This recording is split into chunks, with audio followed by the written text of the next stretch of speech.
बनर्जी घुसपैठ नहीं रोक सकती, सीएम बोली शकुनी का चेला आया। घुसपैठ सिर्फ बंगाल से तो क्या, पहलगाम हमला आपने कराया। जी दोस्तों, पश्चिम बंगाल की सीएम ममता बनर्जी ने कहा कि शकुनी का चेला दुशासन बंगाल में जानकारी जुटाने आया है। जैसे ही चुनाव आते हैं दुशासन और दुर्योधन दिखाई देने लगते हैं। आज बीजेपी कह रही है कि ममता बनर्जी ने जमीन नहीं दी, तो फिर पेट्रोपोल और अंडाल में जमीन किसने दी। बांकुरा में आयोजित कार्यक्रम में ममता बनर्जी ने कहा कि बीजेपी कहती है कि घुसपैठिए सिर्फ बंगाल से ही आते हैं। अगर ऐसा है तो क्या पहलगाम में हमला आपने कराया था? दिल्ली में जो घटनाएं हुई उसके पीछे कौन था? बीजेपी एसआईआर के नाम पर लोगों को परेशान कर रही है। चलिए दोस्तों, जान लेते हैं अगली खबर। सोशल मीडिया पर अश्लील कंटेंट को लेकर केंद्र की नई चेतावनी। कहा कंपनियां ऐसे कंटेंट पर रोक लगाए, नहीं तो केस दर्ज होगा। यूजर भी सोच समझकर पोस्ट करें। जी दोस्तों, केंद्र सरकार ने मंगलवार को सभी सोशल मीडिया प्लेटफॉर्म्स को अश्लील कंटेंट को लेकर चेतावनी जारी की है। इसमें कहा गया है कि कंपनियां अश्लील कंटेंट, भद्दे, पोर्नोग्राफिक, बच्चों से जुड़े यौन शोषण वाले और गैर कानूनी कंटेंट पर तुरंत रोक लगाए। यदि कंपनियां एक्शन नहीं लेगी तो उन पर केस चलाया जाएगा। चलिए दोस्तों,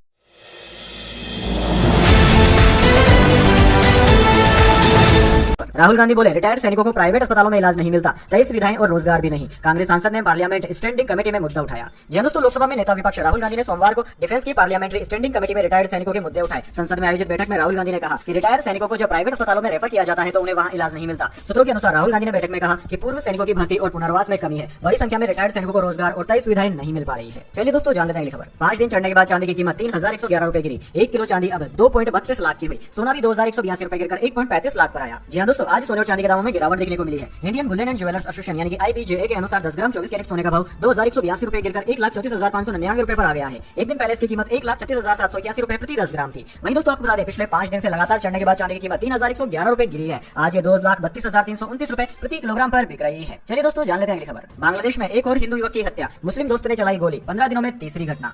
जी दोस्तों, बांग्लादेश में एक और हिंदू युवक की हत्या कर दी गई है। यह मामला उसी मयमनसिंह जिले का है जहां 18 दिसंबर को दीपू चंद्र दास को भीड़ ने पीट कर मौत के घाट उतार दिया था और फिर बीच चौराहे पर उसके शव को जला दिया गया था। पिछले 10 दिनों में यह तीसरा मामला है जब बांग्लादेश में हिंदू युवक को मारा गया है। इससे पहले ढाका में अमृत मंडल की भी गोली मारकर हत्या कर दी गई थी। उस पर हफ्ता मांगने का आरोप लगाया गया था। चलिए दोस्तों, जान लेते हैं अगली खबर। सोशल मीडिया पोस्ट पर अहमदाबाद में 2 गुटों में पथराव, 40 लोग गिरफ्तार। 2 दिन में 2 बार हिंसक झड़प, पुलिस बल तैनात हुआ। जी दोस्तों, अहमदाबाद के साणंद में स्थित कलाना गांव में मंगलवार सुबह 2 समुदायों के लोगों के बीच हिंसक झड़प हो गई। यह विवाद पुरानी रंजिश को लेकर हुआ और दोनों पक्षों ने एक दूसरे पर पत्थरबाजी कर दी। हिंसा का लाइव वीडियो वायरल हो गया जिसमें लोग एक दूसरे पर पत्थर फेंकते दिखाई दे रहे हैं। पुलिस ने 40 लोगों को हिरासत में लिया। गांव में भारी पुलिस बल तैनात है। चलिए दोस्तों, जान लेते हैं अगली खबर। सऊदी अरब का यमन के मुकल्ला पोर्ट पर हवाई हमला। कहा यूएई से हथियारों की खेप आ रही थी। यमन ने 90 दिन की इमरजेंसी लगाई। जी दोस्तों, खाड़ी के 2 ताकतवर देशों सऊदी अरब और यूएई के बीच तनाव बढ़ गया है। सऊदी अरब ने मंगलवार सुबह यमन में मुकाला पोर्ट पर बमबारी कर दी। सऊदी अरब का दावा है कि यूएई के फुजैरा पोर्ट से आए 2 जहाजों से यहां हथियार और अन्य वाहन उतारे जा रहे थे। इन जहाजों के ट्रैकिंग सिस्टम बंद थे। सऊदी अरब का कहना है कि ये हथियार STC नाम के अलगाववादी गुट को दिए जा रहे थे जो कि शांति और स्थिरता के लिए खतरा बन सकते थे। चलिए दोस्तों, जान लेते हैं अगली खबर। ममता बनर्जी बोली मेरे ईद में जाने पर बवाल, गुरुद्वारे पर चुप्पी। कोलकाता में 15 एकड़ में बनने वाले दुर्गा मंदिर की नींव रखी। भाजपा ने बताया राजनीतिक प्रोपेगेंडा।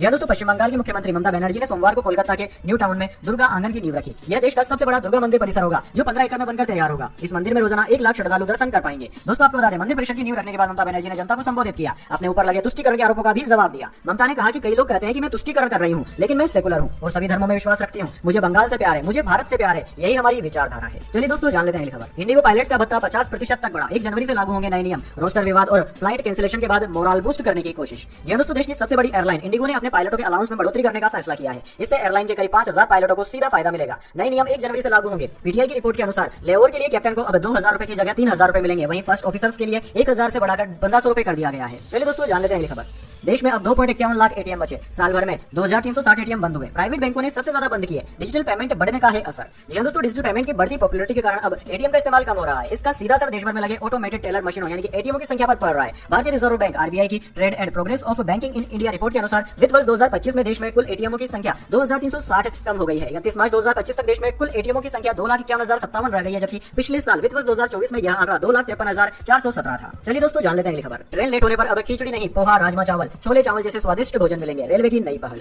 जहां दोस्तों, कोहरे की वजह से उत्तर भारत में रोजाना तमाम ट्रेनें लेट हो रही है। विजिबिलिटी कम होने या जीरो होने की वजह से ट्रेनों की स्पीड बहुत ही कम हो जाती है, जिससे ट्रेनें 7-7 घंटे तक लेट हो रही है। इनमें शताब्दी, राजधानी से लेकर वंदे भारत तक शामिल रहती है। दोस्तों, ट्रेन लेट होने पर यात्रियों की सबसे बड़ी परेशानी सफर के दौरान खाने की होती है। रेलवे अभी तक ट्रेनों के लेट होने पर खिचड़ी देता है, लेकिन अब मेन्यू में बदलाव कर दिया गया है। यात्रियों को पोहा, राजमा चावल, छोले चावल जैसे स्वादिष्ट भोजन दिया जाएगा। इसकी शुरुआत हो चुकी है। चलिए दोस्तों, जान लेते हैं अगली खबर। 2026 में भारत पाकिस्तान युद्ध संभव, अमेरिकी थिंक टैंक बोला। कश्मीर में आतंकी गतिविधि वजह बनेगी। दोनों देशों ने हथियारों की खरीद बढ़ाई। दोस्तों, अमेरिका के बड़े think tank council of foreign relations ने चेतावनी दी है कि 2026 में भारत और पाकिस्तान के बीच फिर युद्ध हो सकता है। सीएफआर की report conflicts to watch in 2026 के अनुसार कश्मीर में आतंकी गतिविधियां बढ़ने से दोनों देशों के बीच टकराव की संभावना है। रिपोर्ट में बताया गया है कि अगर भारत पाकिस्तान के बीच संघर्ष होता है तो उसका असर अमेरिका के हितों पर भी पड़ सकता है। चलिए दोस्तों जान लेते हैं अगली खबर। यूपी में तापमान 4.4 डिग्री सेंटीग्रेड, 100 ट्रेनें लेट, मध्य प्रदेश में गाड़ियों पर बर्फ जमी, बिहार के 29 जिलों में कोल्ड डे, दिल्ली में 118 फ्लाइट्स हुई कैंसिल। दोस्तों पहाड़ी राज्यों पर हुई बर्फबारी और पश्चिमी विक्षोभ की एक्टिविटी के चलते मैदानी राज्यों में तेजी से सर्दी बढ़ी है। उत्तर प्रदेश के 37 शहरों में आज कोहरा है, इनमें गोरखपुर, प्रयागराज, कानपुर भी शामिल है। कानपुर का तापमान सबसे कम 4.4 डिग्री रिकॉर्ड किया गया। वहीं दोस्तों दिल्ली सोनीपत हाईवे पर कोहरे के कारण दो कारें आपस में टकरा गई। यहाँ विजिबिलिटी बहुत कम थी। आईजीआई एयरपोर्ट पर आज 118 फ्लाइट्स कैंसिल है, जिनमें 60 अराइवल और 58 डिपार्चर फ्लाइट्स हैं। दोस्तों आपको बता दें बिहार में भी तेज सर्दी का असर है। आज पटना समेत 29 जिलों में घने कोहरे का ऑरेंज अलर्ट जारी किया गया है। चलिए दोस्तों जान लेते हैं अगली खबर। बांग्लादेश की पूर्व प्रधानमंत्री खालिदा जिया का निधन, पाकिस्तान में नजरबंद रही, कभी गोलीबारी में बची, प्रधानमंत्री बनी तो भारत का विरोध किया। जी दोस्तों बांग्लादेश की पहली महिला प्रधानमंत्री और बांग्लादेश नेशनलिस्ट पार्टी बीएनपी की प्रमुख खालिदा जिया का मंगलवार सुबह 6 बजे ढाका में निधन हो गया। वे 80 साल की थी और पिछले करीब 20 दिनों से वेंटिलेटर पर थी। खालिदा कई साल से सीने में इन्फेक्शन, लिवर, किडनी, डायबिटीज, गठिया और आंखों की परेशानी से जूझ रही थी। उनके परिवार और पार्टी नेताओं ने निधन की पुष्टि की है। वे 1991 से 1996 और 2001 से 2006 तक 2 बार बांग्लादेश की प्रधानमंत्री रही। वे पूर्व राष्ट्रपति जियाउर रहमान की पत्नी थी। चलिए दोस्तों जान लेते हैं अगली खबर। नए साल पर अयोध्या काशी में 2 किलोमीटर लंबी लाइन, खाटू श्याम के दर्शन में 2 घंटे लग रहे। ओकारेश्वर में वीआईपी दर्शन बंद, बांके बिहारी न आने की अपील की गई। जी दोस्तों नए साल से पहले देश भर के धार्मिक स्थलों पर भक्तों का सैलाब उमड़ रहा है। वहीं पर्यटन स्थलों पर भारी संख्या में टूरिस्ट पहुंच रहे हैं। अयोध्या में रामलला और काशी में बाबा विश्वनाथ के दर्शन के लिए 2-2 किलोमीटर लंबी लाइनें लगी है। बांके बिहारी मंदिर प्रबंधन ने 5 जनवरी तक वृंदावन न आने की अपील की है। राजस्थान के सीकर में खाटू श्याम जी के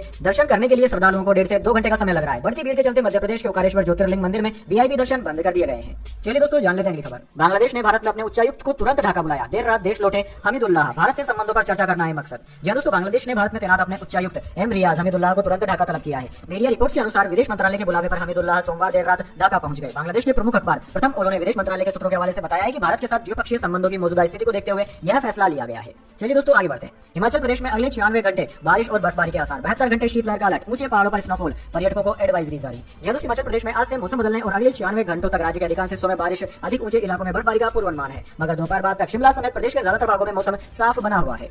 चलिए दोस्तों जान लेते हैं अगली खबर। सेना को आत्मघाती ड्रोन, नए पिनाका रॉकेट, ड्रोन रडार मिलेंगे। नेवी के लिए जासूसी ड्रोन खरीदे जाएंगे। 79,000 करोड़ के रक्षा सौदे को मंजूरी मिली। जी दोस्तों रक्षा मंत्रालय ने सोमवार को करीब 79,000 करोड़ रुपए के एडवांस हथियार और सैन्य उपकरण खरीदने के प्रस्ताव को मंजूरी दे दी है। रक्षा मंत्री राजनाथ सिंह की अध्यक्षता में हुई रक्षा अधिग्रहण परिषद की बैठक में यह फैसला लिया गया। इससे नाग मिसाइल खरीदी जाएगी जो दुश्मन के टैंक और बंकर तबाह करने में सक्षम है। इसके अलावा आत्मघाती ड्रोन भी खरीदे जाएंगे। भारतीय सेना के पास अभी नागशास्त्र 1 ड्रोन है जिसकी रेंज 30 किलोमीटर तक है। चलिए दोस्तों जान लेते हैं इसके बाद अगली बड़ी खबर, लेकिन उससे पहले मेरी आपसे छोटी सी रिक्वेस्ट है, अगर दोस्तों आपको हमारी न्यूज पसंद आई है तो एक छोटा सा लाइक जरूर दीजिए। चलिए आगे बढ़ते हैं। शेयर बाजार में आज रहा फ्लैट कारोबार, सेंसेक्स 20 अंक गिरकर 84,675 पर आया। ऑटो मेटल सेक्टर में खरीदारी। जहां दोस्तों हफ्ते के दूसरे कारोबारी दिन यानी कि 30 दिसंबर को शेयर बाजार में फ्लैट कारोबार रहा। सेंसेक्स 30 अंक गिरकर 84,675 पर बंद हुआ। वहीं निफ्टी में भी 3 अंकों की मामूली गिरावट रही और ये 25,938 पर बंद हुआ। दोस्तों आज सेंसेक्स के 30 शेयरों में से 17 में गिरावट रही, जबकि निफ्टी 50 के 50 में से 28 शेयर गिरावट के साथ बंद हुए। बात करें दोस्तों आज निफ्टी 50 के टॉप गेनर और टॉप लूजर स्टॉक्स की, तो दोस्तों आज के मार्केट में निफ्टी 50 के टॉप गेनर्स में बजाज ऑटो, हिंडाल्को, श्रीराम फाइनेंस रहे, जबकि निफ्टी 50 के टॉप लूजर्स में इटर्नल, आइसर मोटर्स और टाटा कंज्यूमर रहे।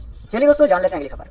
धुरंधर की लहर में बह गई कार्तिक आर्यन की फिल्म, अनदेखी की वार्निंग पड़ गया भारी। जी हां दोस्तों मिक्स्ड रिव्यूज मिलने के बावजूद कार्तिक आर्यन और अनन्या पांडे की हालिया रिलीज फिल्म तू मेरी मैं तेरा तू मेरी बॉक्स ऑफिस पर स्ट्रगल करती नजर आ रही है। एक हफ्ते में फिल्म मुश्किल से करीब 25 करोड़ रुपए ही कमा पाई। इसकी बड़ी वजह रणवीर सिंह की फिल्म धुरंधर मानी जा रही है जो लगातार धमाल मचा रही है। दोस्तों भारत में इस फिल्म ने 1000 करोड़ रुपए का आंकड़ा पार कर लिया है। चलिए दोस्तों जान लेते हैं खबर। आरएसएस पर कमेंट मामला, दिग्विजय से बोले राहुल आपने गलत किया। पूर्व सीएम ने मोदी की आडवाणी के सामने जमीन पर बैठे तस्वीर शेयर की थी। जी दोस्तों लोकसभा में नेता प्रतिपक्ष राहुल गांधी ने आरएसएस और भाजपा पर टिप्पणी को लेकर रविवार को मध्य प्रदेश के पूर्व मुख्यमंत्री दिग्विजय सिंह से आपत्ति जताई। दिल्ली स्थित कांग्रेस मुख्यालय इंदिरा भवन में पार्टी के स्थापना दिवस कार्यक्रम के दौरान दोनों नेता आमने सामने थे। एनडीटीवी की रिपोर्ट के अनुसार दिग्विजय सिंह से हाथ मिलाते समय राहुल गांधी ने उन्हें मजाकिया लहजे में कहा कि कल आपने गलत व्यवहार कर दिया। यह सुनकर आसपास मौजूद नेताओं की हंसी छूट पड़ी। चलिए दोस्तों जान लेते हैं अगली खबर। मुल्लाओं को छोड़ना होगा देश, ईरान में भड़का जन विद्रोह, इस्लामिक शासन के खिलाफ सड़कों पर पहुंचे लोग। जी दोस्तों पिछले 2 दिनों से ईरान के कई शहरों और कस्बों की सड़कों पर भारी उथल पुथल देखने को मिल रही है। ईरानी रियाल की कीमत अमेरिकी डॉलर के मुकाबले रिकॉर्ड निचले स्तर पर पहुंच गई और महंगाई दर 42.2% तक पहुंच गई है, जिसमें खाद्य पदार्थों की कीमतें 72% बढ़ गई है। इसके बाद supreme leader Ayatollah Ali Khomeini के नेतृत्व वाला धार्मिक शासन 3 साल की सबसे बड़ी जन विरोधी लहर का सामना कर रहा है। दरअसल दोस्तों तेहरान के ग्रैंड बाजार से शुरू हुआ सरकार विरोधी प्रदर्शन अब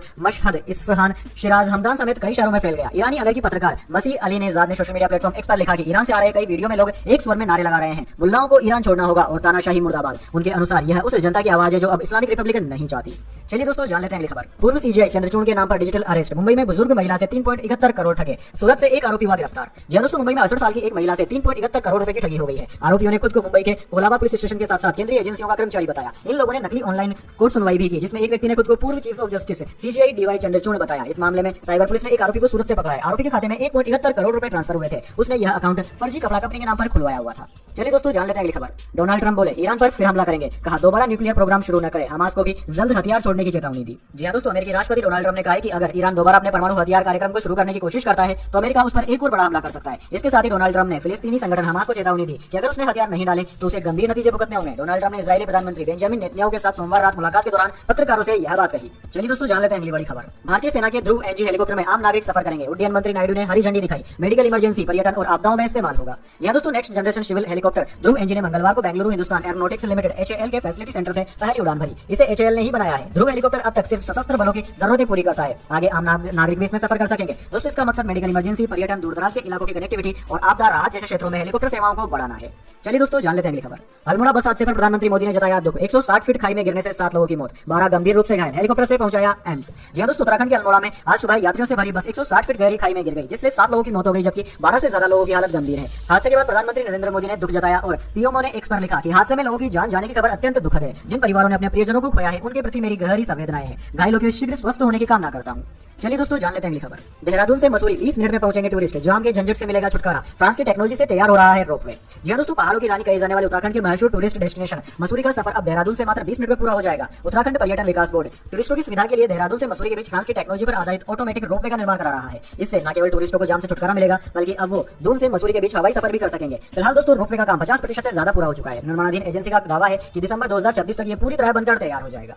चलिए दोस्तों, जान लेते हैं अगली बड़ी खबर। सलमान खान की फिल्म बैटल ऑफ गलवान पर चीन में नाराजगी। कहा ट्रेलर हकीकत से दूर। चीनी मीडिया बोला अभी इसका रिलीज होना गलत है। जी दोस्तों, सलमान खान की आने वाली फिल्म बैटल ऑफ गलवान को लेकर चीन में आलोचना शुरू हो गई है। फिल्म के सीन्स को हकीकत से अलग बताया जा रहा है। कई लोग इसके ट्रेलर के कुछ सीन्स की हॉलीवुड के गेम ऑफ थ्रोन से तुलना कर रहे हैं। चीन के सरकारी मीडिया ग्लोबल टाइम्स ने इस फिल्म को लेकर एक आर्टिकल भी छापा है, जिसका टाइटल है बैटल ऑफ गलवान फिल्म पर विवाद। फिल्म चाहे कितनी भी नाटकीय हो, देश की सीमा पर असर नहीं डाल सकती। अखबार एक चीनी एक्सपर्ट के हवाले से लिखता है कि जब चीन और भारत के रिश्तों में सुधार हो रहा है तो इस फिल्म का रिलीज होना गलत है। वैसे दोस्तों, इस बारे में आपके क्या विचार है, कमेंट बॉक्स में जरूर बताएं। तो दोस्तों, यह थी आज की तमाम बड़ी खबरें। इसके बाद दोस्तों, बारी आती है आज के सवाल की। जी दोस्तों, एक आसान से सवाल का जवाब देकर आप जीत सकते हैं सरप्राइज गिफ्ट हमारे YouTube चैनल की ओर से। तो दोस्तों, आज का सवाल आपकी स्क्रीन पर आ चुका है। सम्राट अशोक कौन से धर्म को मानते थे? जी दोस्तों, आप जानते हैं कि सम्राट अशोक कौन से धर्म को मानते थे, तो जल्दी से उस धर्म का नाम उसमें लिख दीजिए। अगर दोस्तों आपका जवाब होता है एकदम सही और आप चले जाते हैं लकी विजेता के रूप में, तो आपको मिल सकता है एक सरप्राइज गिफ्ट हमारे YouTube चैनल की ओर से। तो दोस्तों, जल्दी से अपना उत्तर कमेंट में लिख दीजिए, वीडियो को लाइक कर लीजिए और चैनल को सब्सक्राइब करके बेल आइकन भी दबा लीजिए। धन्यवाद। वंदे मातरम। जय हिंद, जय भारत।